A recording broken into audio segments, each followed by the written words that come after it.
आप लोग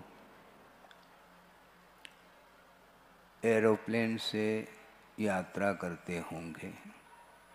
सब लोग करें अथवा न करें यह अलग विषय है, किंतु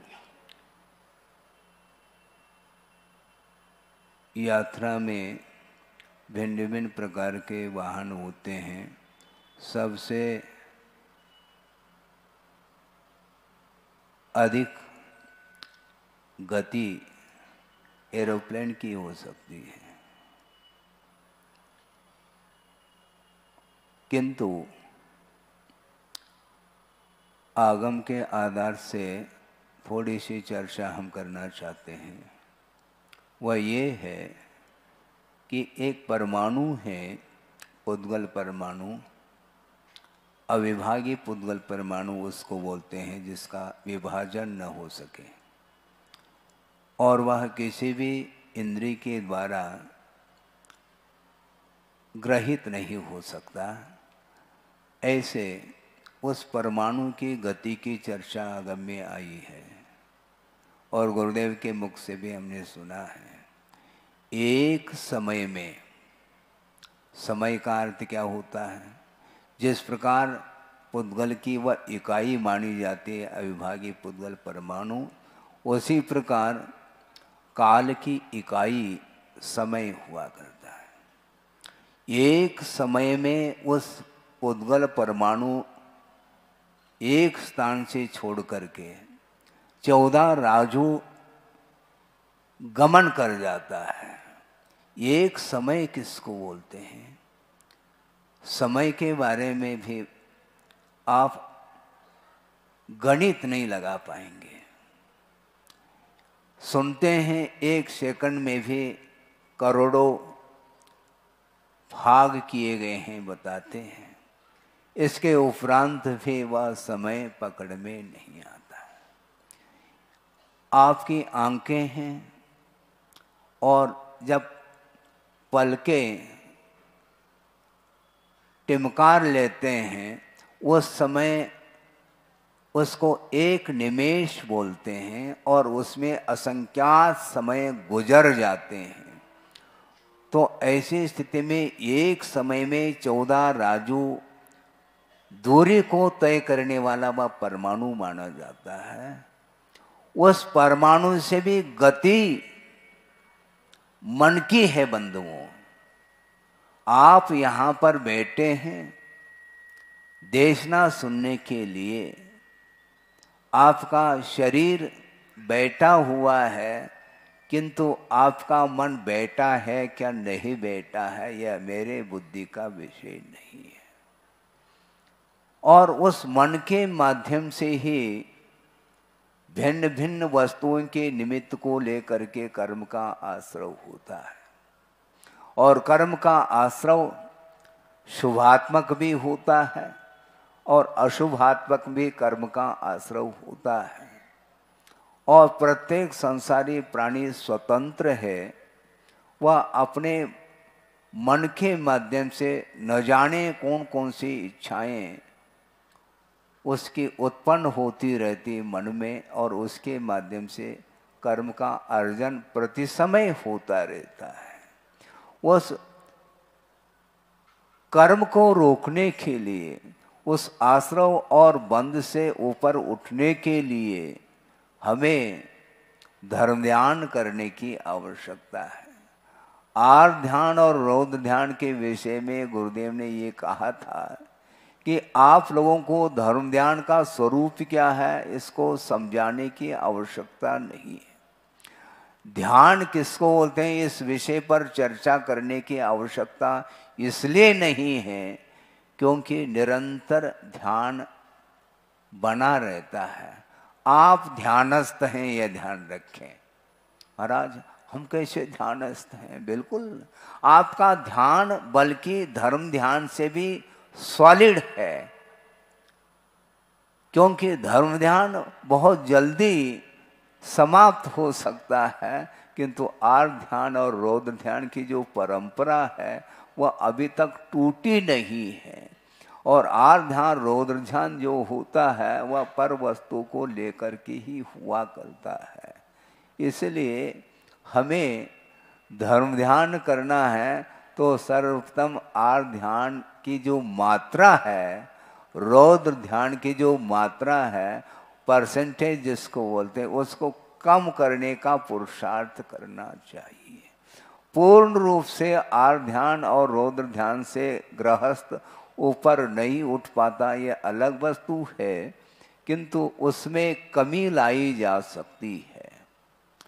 टेम्परेचर है, मान लो किसी को बुखार जिसको बोलते हैं, 105 डिग्री बुखार, 6 डिग्री बुखार है, तो वह अनकॉन्शियस की ओर चला जाता है, होश उसके उड़ जाते हैं। और धीरे धीरे मान लो टेम्परेचर यदि डाउन की ओर हो जाता है तो पूछते हैं क्यों, कैसा महसूस करते हैं, बुखार कैसा है? बुखार नॉर्मल तो नहीं हुआ, लेकिन घट रहा है। और धीरे धीरे जैसे जैसे टेम्परेचर में कमी आती है तो वह अपने आप को क्या महसूस करता है, थोड़ा रिलीफ अनुभव होता है उसको। लेकिन ये ध्यान रखो, आपको बुखार है क्या? नहीं, अभी एट प्रेजेंट है, पूछने से बताने लगे, क्योंकि महाराज ने पूछा इसका अर्थ, तो इसमें कोई रहस्य तो होना चाहिए। आप सबको बुखार है, थर्मामीटर से नापेंगे, मान लो उसमें 97-98 बुखार आएगा, वो बुखार है क्या? नहीं। यदि वह भी डाउन हो जाए तो मुश्किल हो जाएगा। टेम्परेचर के बिना आप जी भी नहीं सकते, और टेम्परेचर मान लो हाई टेम्परेचर हो जाए तो उस समय भी आपकी स्थिति बहुत, आप मुश्किल में आ जाएंगे।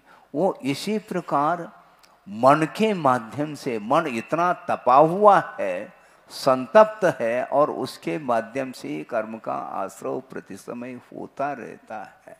महाराज, उस प्रकार के कर्म के आश्रव को रोकने के लिए कोई उपाय है क्या? पूर्णायु में है, हाँ, पूर्णायु में बिल्कुल उपाय है। इसलिए गुरुदेव ने उस प्रकल्प को सामने रखा है। एलोपैथी के माध्यम से, अन्य बहुत सारे पैथी हो सकती हैं, उसके माध्यम से भी रोग मुक्त होने के लिए आप ट्रीटमेंट लेते हैं, मेडिसिन आदि ले लेते हैं, किंतु उससे भी अच्छा मेडिसिन तो आयुर्वेदिक है। और आयुर्वेदिक के साथ साथ एक नेचुरोपैथी भी है, और नेचुरोपैथी में भी वही चिकित्सा होती है। मान लो किसी को वात का प्रकोप हो गया है, पित्त का प्रकोप हो गया है, कफ प्रकोपित हुआ है, तो उसका भी ट्रीटमेंट हो जाता है आयुर्वेदिक और साथ साथ नेचुरोपैथी के माध्यम से। और नेचुरोपैथी में जब चिकित्सा होती है उस समय हमने देखा है कि लगभग 2 मिनट के लिए गर्म पट्टी रखी जाती है और 1-आध मिनट के लिए ठंडी पट्टी भी रखी जाती है। निरंतर गर्म पट्टी का प्रयोग करेंगे तो भी ठीक नहीं माना जाता है, और लगातार ठंडी पट्टी का भी यदि मान लो प्रयोग करते हैं तो निश्चित रूप से डाइजेशन जिसको बोलते हैं, जठराग्नि मंद होती चली जाती है। इसलिए आचार्य कभी कभी आप लोगों के लिए गर्म पट्टी का प्रयोग करते हैं, कभी कभी ठंडी पट्टी का भी प्रयोग करते हैं, और होना चाहिए। यदि आप सोने लग जाएंगे तो गर्म पट्टी की आवश्यकता है, यदि नहीं सोते हैं तो बहुत अच्छी बात है, ठंडी पट्टी के माध्यम से ट्रीटमेंट हो जाएगा। इसलिए हम ये कहना चाहते हैं, आप बैठे हैं प्रभु के समीप, मंदिर में भी आप बैठे हैं, पूजन अर्चना आदि आप कर रहे हैं, किंतु उस समय आपका मन भी वहीं होना चाहिए, क्योंकि मन की गति के बारे में अभी आपके सामने बात रखी। एक समय में वह 14 राजू पार कर जाएगा। कहाँ कहाँ पर घूम करके आता है कोई पता नहीं। और गुरुदेव ने उस मन के लिए श्वान की उपमा दी गई, उन्होंने दी है। हाँ, और आपने पढ़ा होगा वह प्रसंग। सबसे पहले गुरुदेव ने 99 शतक की रचना की है। आचार्य ज्ञान सागर जी महाराज जब थे उस समय उनके रहते हुए ही आचार्य महाराज ने सर्वप्रथम उनकी ये कृति 99 शतक, और उसमें उन्होंने मन की विशेषता को लेकर के कुछ भाव रखा है, वह आपके सामने रख रहा हूँ। वो पंक्ति हिंदी में है, और देखो कन्नड़ भाषा भाषी होते हुए भी भाषा में प्रांजलता देखो, परिष्कृत भाषा में वो पंक्ति लिख रहे हैं। क्या हो गया समझ में मुझको न आता। सुन रहे हैं आप? क्या हो गया समझ में मुझको न आता, क्यों बार बार मन बाहर दौड़ जाता। क्या हो गया समझ में मुझको न आता, क्यों बार बार मन बाहर दौड़ जाता।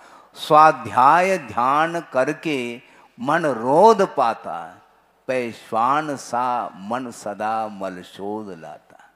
अब सोचिए, 28 मूल गुण का पालन करने वाले श्रवण और निरंतर स्वाध्याय आदि में उनका मन लगा हुआ रहता है, और स्वाध्याय और ध्यान के अलावा और कोई क्रियाएं उनकी होती नहीं है। समय समय पर अपने आवश्यकों में ही तत्पर रहते हैं, किंतु एक क्षण के लिए भी उन आवश्यकों से ऊपर उठ जाते हैं तो निश्चित रूप से मन वहीं पर चला जाता है जहाँ पर जाना चाहिए। एक सज्जन आए मेरे पास, महाराज हमें आश्चर्य लगता है, आपको दीक्षित होकर के लगभग 40-45 साल हो गए होंगे, मैं प्रति साल आता हूं और आपके बाजोटे पर वही ग्रंथ देखने को मिलते हैं। आप स्वाध्याय अभी भी पूर्ण नहीं कर पाए क्या? ग्रंथ अभी भी पूर्ण नहीं हुआ क्या? ग्रंथ तो पूर्ण हो अथवा न हो, किंतु मन ग्रंथि की ओर न जाए।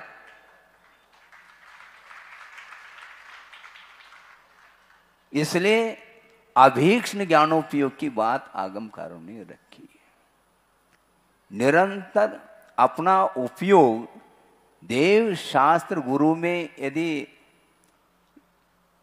निरंतर लगा रहता है तो पंचेंद्र के विषय याद नहीं आते। कल परसों की बात तत्व चर्चा में भी हमने बात रखी थी कि उसी प्रसंग को और रखना इसलिए चाह रहा हूँ कि मध्याह्न में थोड़ी सी उपस्थिति कम होती है और महिलाओं की उपस्थिति तो लगभग बनी रहती है, और आप लोगों की उपस्थिति क्यों नहीं बनी रहती कहने की कोई आवश्यकता है नहीं। हाँ, दुकानदार हैं आप, और गुरुदेव ने क्या कहा, दुकानदार का अर्थ क्या होता है? दो कानदार होता है। हाँ, दोनों कान आपके सक्रिय रहते हैं, और महाराज इन दोनों में दुकान रफ्तार से चल रही है। अच्छा चलते, वो चक्के लगे, चाक लगे हैं, उसमें चल रही है, अर्थात अच्छा चल रहा है, तो उसमें आपका मन लगा रहता है। इसलिए सिद्धांत की चर्चा आप लोगों के सामने नहीं रख पाता, उसी विषय को आपके सामने रख रहा हूँ। पूज्यपाद स्वामी ने स्पष्ट किया है कि अविद्याभ्यास संस्कार रवशम क्षिप्यते मनः, तदेव ज्ञान संस्कार स्वतस्तत्वे वतिष्ठते। इसका अर्थ ये है, अनादिकालीन अविद्या के अभ्यास के फलस्वरूप, उसके संस्कार के फलस्वरूप आपका मन शीघ्र ही विक्षिप्तता का अनुभव करता है। मन विक्षिप्त हो जाता है, क्षुब्ध हो जाता है, मन विकृत हो जाता है। किंतु तदेव ज्ञान संस्कार है, वही मन सम्यक ज्ञान के संस्कार के माध्यम से स्वतः इन्हें अपने आप तत्वे अवतिष्ठते, स्वरूप में वह ठहर जाता है। खेल नहीं, अपने स्वरूप में अपने मन को केंद्रित करना, तत्व के स्वरूप में केंद्रित करना, पदार्थ के स्वरूप की ओर दृष्टि जाना, ये खेल नहीं है और आपके लिए तो असंभव है ही, बल्कि गुरुदेव का कहना है श्रवण के लिए भी बहुत कठिनाई होती है मन को केंद्रित करने के लिए। इसलिए वो हमेशा एकांत में ही रहना पसंद करते हैं। महाराज आप तो जबलपुर बीच सेंटर में बैठे हैं, आपको एकांत कैसा महसूस होता होगा? है? बड़े बाबा के चरणों में तो एकांत महसूस हो सकता है और उसमें भी भीड़ वहाँ पर भी आती है, तो अन्यत्र जा कर के एकांत का अनुभव कर सकते हैं। महाराज यहाँ पर कैसे करते होंगे आप? यही तो कला सिखाई है गुरुदेव ने, भीड़ में रहो, भीड़ में रहो किंतु प्रभावित नहीं होना चाहिए। और जगत को शून्य करने की यदि कोई कला है तो अपनी दृष्टि को नासाग्र पर रखेंगे तो निश्चित रूप से वह कमानियां भी वो दिखाई थोड़ी देगा। कमानिया गेट हम आंखें खोलते हैं तो सामने व्यक्ति दिखाई पड़ते हैं। देखने में आना अलग वस्तु और देखना अलग वस्तु, इन दोनों में भी अंतर है। सभा देखने में आ रही है किंतु हमारा कोई उपयोग उस ओर नहीं है, देखने में आ रही। गौर करने का नाम विशेष आकर्षण है। आप लोग देखते नहीं, मुड़ मुड़ करके देखते हैं, इसका अर्थ आप गौर करना चाहते हैं। सड़क से मान लो आप जा रहे हैं, कोई करोड़पति हो अथवा अरबपति हो, चौपात पर यदि मान लो हरा हरा का अर्थ क्या?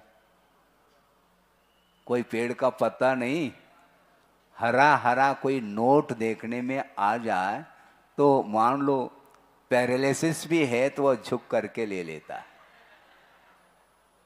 कमर में दर्द भी क्यों ना हो, उसको झुक करके वह उसको ले करके इधर उधर देख करके वहां से रवाना हो जाता है। वस्तुतः वह नोट क्या वस्तु है हम पूछना चाहते हैं। कागज से और क्या ज्यादा उसमें, मुझे बताओ क्या है? वो कागज ही तो है, लेकिन आपके दृष्टि में वह कागज नहीं है। वीतरागी के दृष्टि में वह बिल्कुल कागज है। इसी को बोलते हैं वस्तु वही है किंतु एक के लिए आश्रव अथवा बंध के लिए कारण सिद्ध हो रहा है वह नोट, और वही नोट वीतरागी के लिए कोई सामान्य वस्तु है, उसमें कोई भी अंतर नहीं है। सम्यक दृष्टि के दृष्टि में सोने की गिट्टी और मिट्टी, इन दोनों में इक्वलिटी होती है, लेकिन कौन सा सम्यक दृष्टि है इसको और सोचने की आवश्यकता है। हमने बहुत पहले बुंदेलखंड की कहावत उक्ति पढ़ी थी, वह आपके सामने रख रहा हूं। चक्रवर्ती की संपदा, सुन रहे हैं? चक्रवर्ती की संपदा इंद्र सरी के भोग, काक बीट सम गिनत है सम्यक दृष्टि लोग। लेकिन यह उक्ति सबके लिए लागू नहीं हो सकती। आप जितने भी सभा में बैठे हैं उन सबको मैं सम्यक दृष्टि घोषित कर रहा हूं और है बिल्कुल ठीक है, किंतु सराग सम्यक दृष्टि अलग है और वीतराग सम्यक दृष्टि अलग है। पंचेंद्रिय के जो विषय हैं वे सारे के सारे निर्जरा के लिए कारण है। इस प्रकार कुंद कुंद देव ने समाचार ग्रंथ में उल्लेखित किया है। सम्यक दृष्टि का भोग निर्जरा के लिए कारण।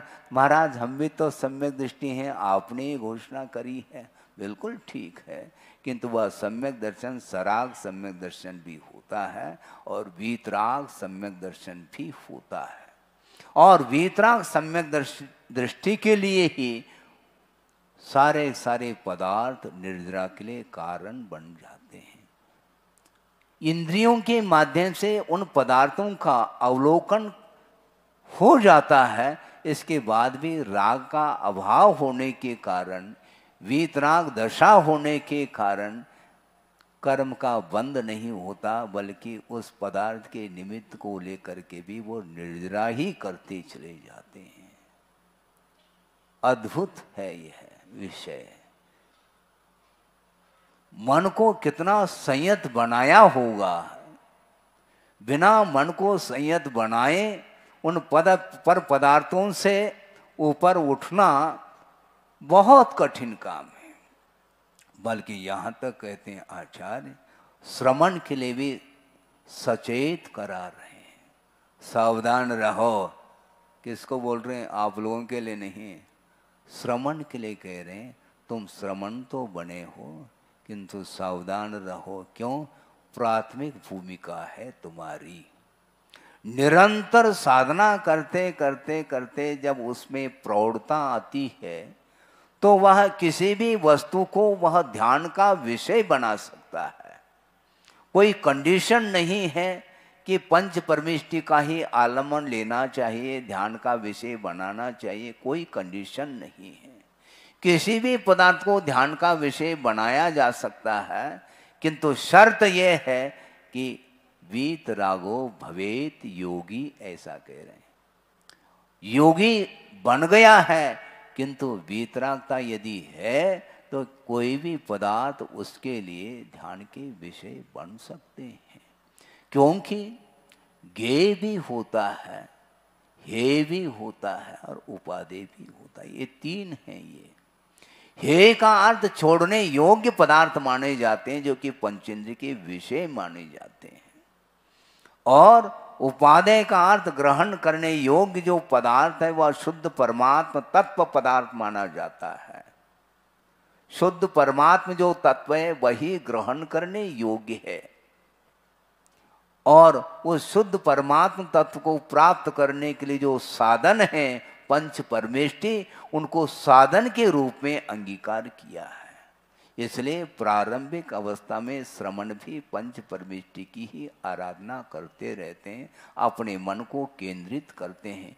पंच परमेष्टि का आलम्बन एक क्षण के लिए भी छोड़ देते हैं तो निश्चित रूप से वह मन, जिसको श्वान की उपमा दी है गुरुदेव ने, स्वाध्याय ध्यान करके मन रोध पाता, पैश्वान सा मन सदा मलशोध लाता।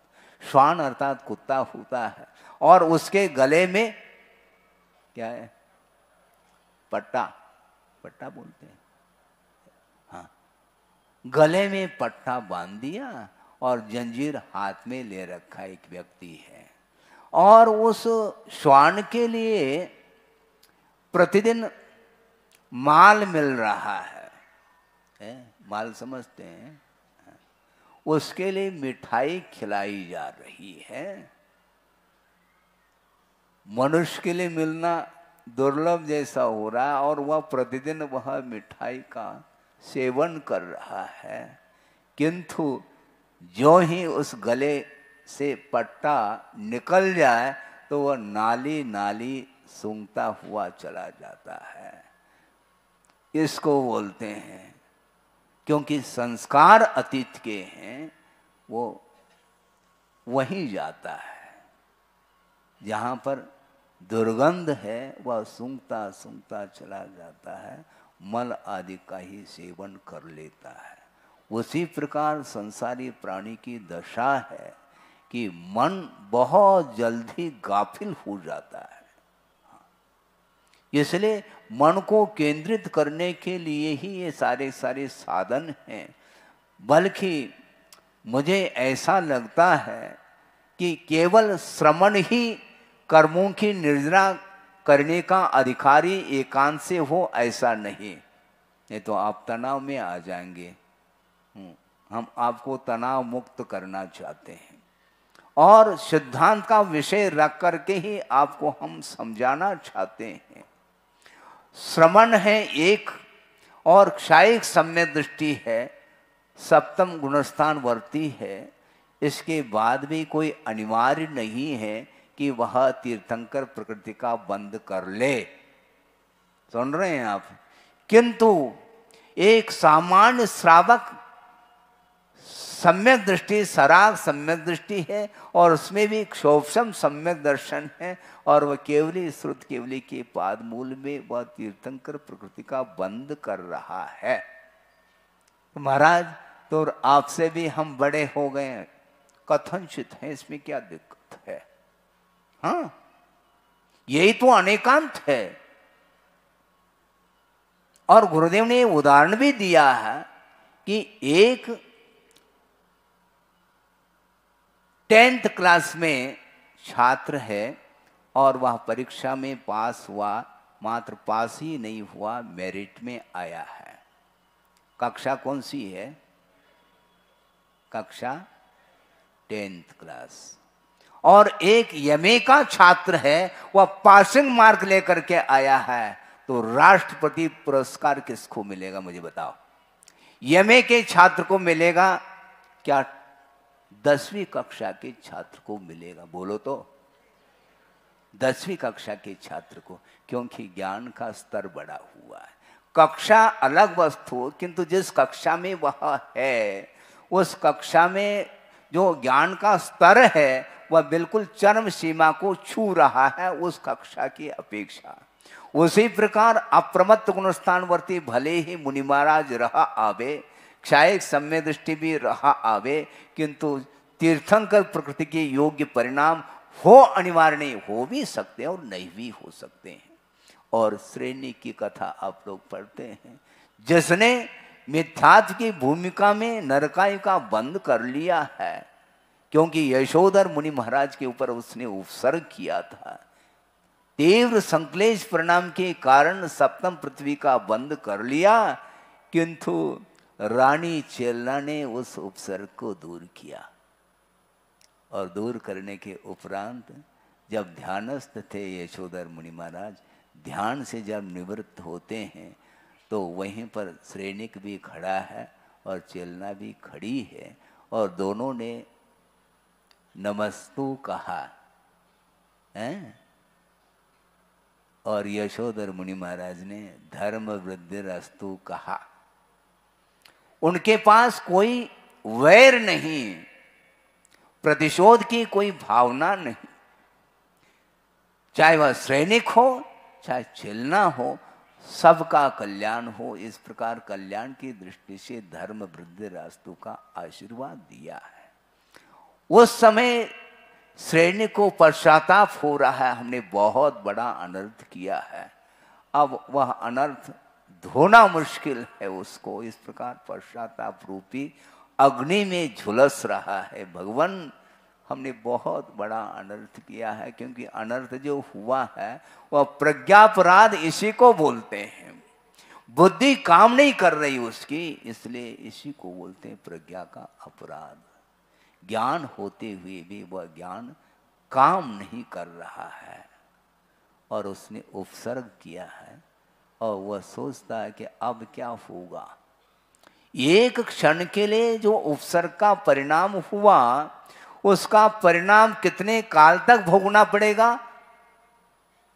सप्तम पृथ्वी का बंद किया, 33 सागर की आयु है बंधुओं।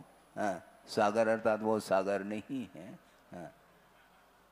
सागर और जबलपुर से कोई प्रयोजन नहीं। सागर का अर्थ एक काल को नापने का एक साधन है। जिस प्रकार समय इकाई है काल की, उसी प्रकार आगे बढ़ते बढ़ते बढ़ते सागर भी आ जाता है। और 33 सागर की आयु का बंद किया, इन्हें उतने काल तक वह उस उपसर्ग का प्रतिफल भोगने के लिए जाना पड़ेगा, किंतु पश्चाताप करने के कारण उसकी आयु घटती घटती घटती कितनी रह गई? मात्र 84,000 वर्ष। 84,000 जो वर्ष है वह सागर के सामने बूंद से भी और कम कह दो आप। चुल्लू भर पानी रह गया और सागर सब समाप्त हो गया। ये किसका परिणाम है? पश्चाताप का परिणाम है।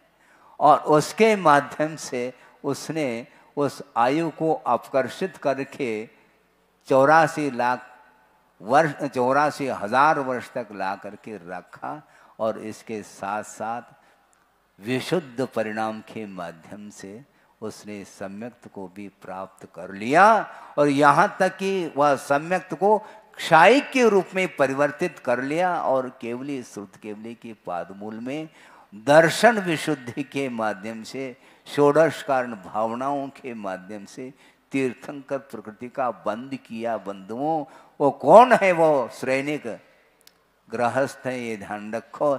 इसलिए आप कम नहीं श्रवण से, हाँ पक्की बात है, मैं गलत नहीं कह रहा हूं। यही तो अनेकांत है।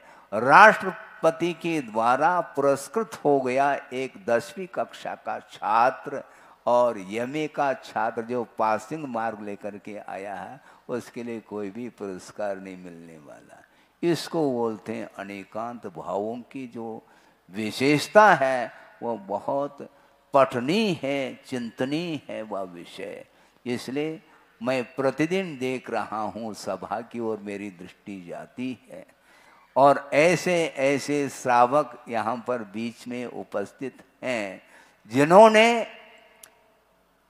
राग के साथ वित्त का अर्जन किया तो है, किंतु अर्जित वित्त के प्रति राग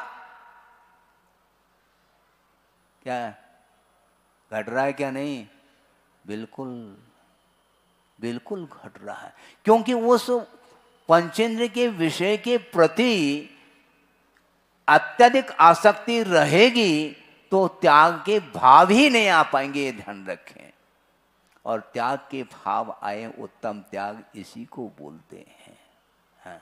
कमाने में तो पसीना आता है, किंतु जब त्याग की भावना जागृत होती है तो वह नोट को गिनता नहीं और अनगिनत राशि को समर्पित कर देता है। इसको बोलते हैं धर्म के प्रति अनुराग, धर्मानुराग इसी को बोलते हैं। आप वीतरागी नहीं, मैं मानता हूं, किंतु धर्म के प्रति जो अनुराग है, जो निष्ठा है, वह अपने आप में देखने योग्य है। और आचार्यों ने कहा, श्रवण के लिए भी आदेशित किया। ये ध्यान रखो, तुम श्रवण बने हो, किंतु सामने कोई सम्यक दृष्टि मुमुक्षु भव्य जीव आता है, उसके प्रति भी करुणा के साथ दृष्टि होनी चाहिए। उसके प्रति ऐसा प्रसन्न प्रफुल्लित मुद्रा के साथ आशीर्वाद मिलना चाहिए।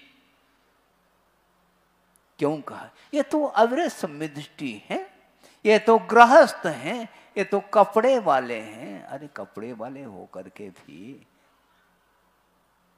कपड़े पहनते तो हैं, इसमें कोई शक नहीं, किंतु अनंत आशा तो नहीं।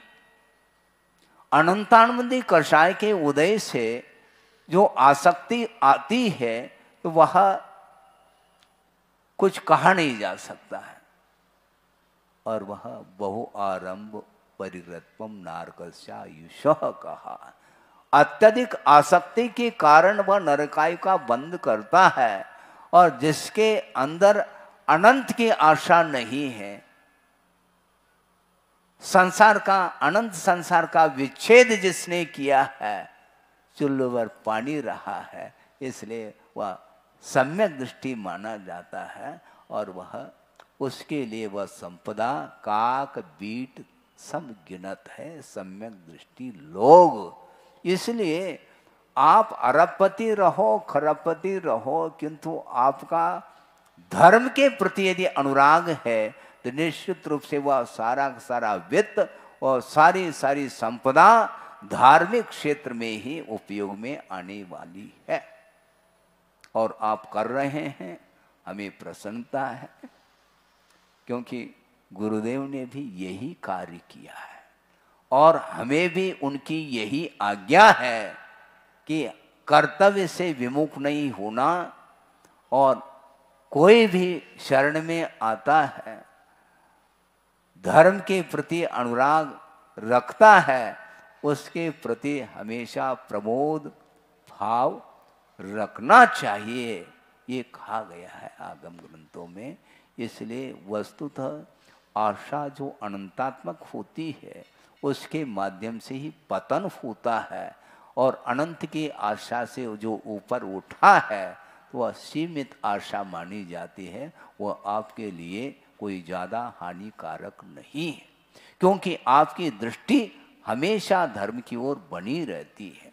आप व्यापारी हैं, व्यवसाय करते हैं, किंतु हमेशा व्यवसाय की ओर ही दृष्टि नहीं जाती, धर्म को भूलते नहीं हैं। चक्रवर्ती भी इतना अटूट संपदा को अपने पास रखता है, वैभव को, इसके बाद भी समय पर वह धर्म करता है। धर्म को यदि भूलेगा तो निश्चित रूप से पतन होगा। इसलिए वस्तुतः कि यह पंचेंद्रिय के विषय हैं, छोड़ने योग्य हैं, और छोड़ने योग्य हैं, इसलिए उसको छोड़ करके आत्म तत्व की ओर दृष्टि हमेशा श्रमणों की रहती है, इसलिए वह वीतरागी माने जाते हैं। इसलिए पंचेंद्रिय के विषयों की ओर दृष्टि रहते हुए भी वो उन पदार्थों के प्रति उनका कोई भी स्वामित्व भाव नहीं रहता, और जहाँ पर स्वामित्व भाव है वहीं पर विकास रुकता है। महाराज हमारा तो कैसा छूटेगा स्वामित्व भाव, किंतु उसमें भी परसेंटेज के हिसाब से, अनुपात से आपका स्वामित्व भाव कम होता चला जा रहा है। होना चाहिए, हाँ होना चाहिए, जहाँ तक बन सके वहाँ तक आप उठिएगा, क्योंकि आशा अनंतात्मक हुआ करती है।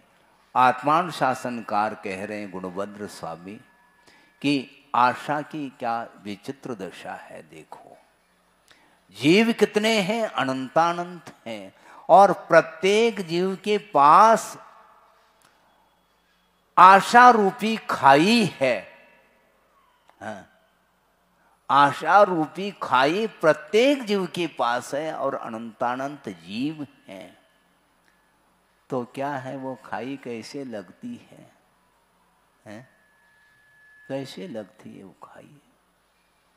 याद तो आ रहा था वह प्रसंग, लेकिन धीरे धीरे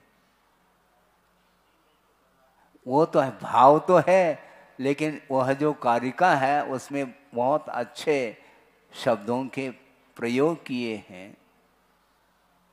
वह समय पर याद आ जाए तो कल भी आपके सामने उस खाई को रखा जा सकता है। खाई कहाँ जाएगी वो? हाँ, खाई कहाँ जाएगी? आ गए, देखो जैसे लाइट गोल हो जाती है पुनः आ जाती है, वह प्रसंग आ गया। आशा गर्तः प्रतिप्राणे यस्मिन् विश्व मनूपमम कश्च किम कियत आयाति वृथा वो विशेषिता, ऐसा कहा। आशा रूपी जो खाई है वह अनंत के रूप में है। आशा गर्त प्रति प्राणी, प्रत्येक प्राणी के पास आशा रूपी गर्त खाई, वह ऐसी खाई है जिसमें पूरा का पूरा जो विश्व है, विश्व में जो भी संपदा है उसको उसमें उस खाई में डाल दिया जाए तो वह परमाणु के समान प्रतीति में आता है। इतनी बड़ी खाई है वो। हाँ, यस्मिन विश्वम अनुपमम, ऐसा कहा जिसमें पूरा विश्व ही परमाणु के समान देखने में आ रहा है। इतनी खाई बड़ी है, सोचो। और एक जीव की खाई नहीं, अनंतानंत जीव है, प्रत्येक के पास ये खाई विद्यमान है। इसलिए उस खाई से हमें प्रयोजन नहीं है, क्योंकि तृष्णा की खाई खूब भरी पर रिक्त रही वह रिक्त रही। बात तो वही है। ये संस्कृत में श्लोक है, वह हिंदी में रूपांतरित विषय है। इसलिए तृष्णा जो है ना, कभी समाप्त नहीं होगी। इसलिए जितना आवश्यक है उतना आप रखिए, और बाकी जो कुछ भी है तो वह कहाँ पर रखना ये आपका विषय है। रख ही रहे हैं आप। हाँ बिल्कुल रख रहे हैं क्या नहीं? गिनते नहीं आप, दुकान में जरूर गिन लेते हैं, लेकिन दान के प्रसंग में अनगिनत, कोई गिनता ही नहीं। बंडल के बंडल सामने रख जाते हैं। ये किसका प्रतीक है? ये आशा का अभाव, इसी को बोलते हैं। दुकान में तो उसके प्रति आशा बनी रहती है, सुबह से लेकर के शाम तक मान लो दुकान चल रही है, और लास्ट में जब आप दुकान बंद करने को होते हैं उस समय मान लो आप गिन रहे हैं राशि को, और मान लो एक पाई भी यदि मान लो इधर का उधर हो जाता है तो ऐसा क्यों हो रहा है? समस्या खड़ी हो रही है। एक पाई भी यदि कम है तो कम क्यों? वहां पर व्यक्त ही दिखता है, व्यक्त नहीं दिखता। व्यक्त अर्थात ज्ञान वहां पर काम नहीं करता। वित्त का अर्थ धन भी होता है और वित्त का अर्थ सम्यक ज्ञान भी होता है। उस समय वित्त ही वित्त देखने में आता है। वित्त अर्थात ज्ञान काम नहीं करता, क्योंकि वहां का वातावरण ही इस प्रकार का है।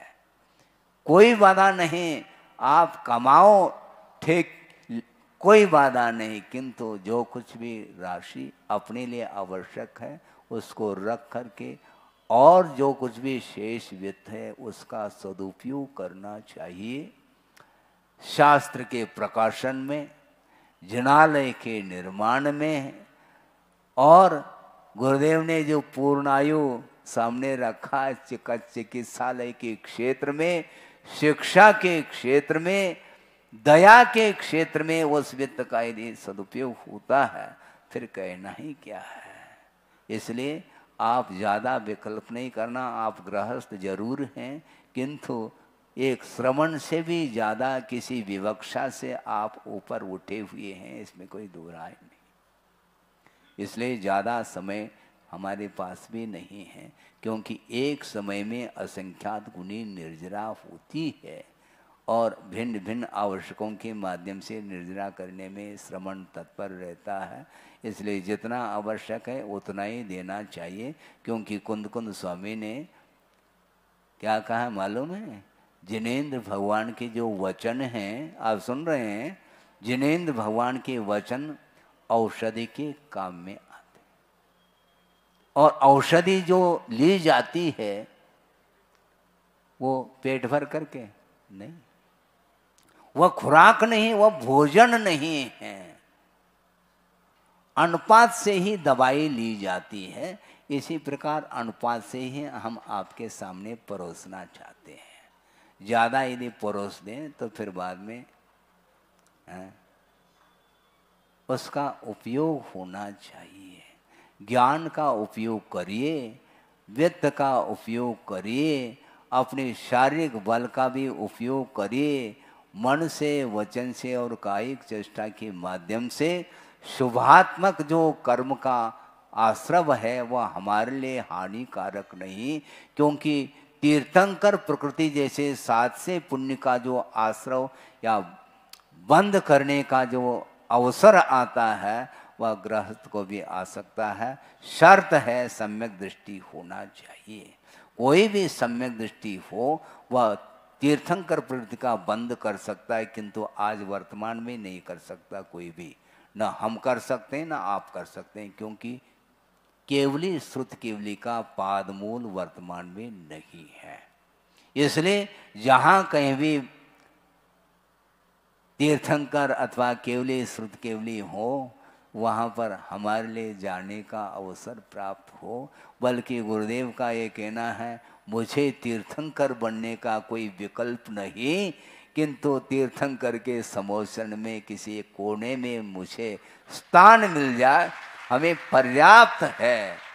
क्योंकि हमें मोक्ष प्राप्त करना है और तीर्थंकर बिना बने भी मुक्ति मिल सकती, कोई बाधा थोड़ी है। और तीर्थंकर जो बनते हैं उनके माध्यम से विश्व का कल्याण हो सकता है, होता है। किंतु हमारा कल्याण तो हो जाए कम से कम, फिर बाद में विश्व का कल्याण करने की क्षमता हमारे अंदर हो तो होता चला जाएगा। बल्कि यहाँ तक कहते हैं आचार्य तीर्थंकर भी आ जाए, किंतु आपके अंदर यदि रुचि नहीं है तो वह कार्य संपादित नहीं होने वाला है। इसलिए संक्षेप में मैं इतना ही कहना चाहता हूँ, मन की गति को आप ध्यान में रखेंगे और अपने आप के मन को संयत बनाने का पुरुषार्थ करेंगे, उसी के माध्यम से संसार का विच्छेद हो सकता है। हो इस पवित्र भावना के साथ। अहिंसा परमो धर्म की जय।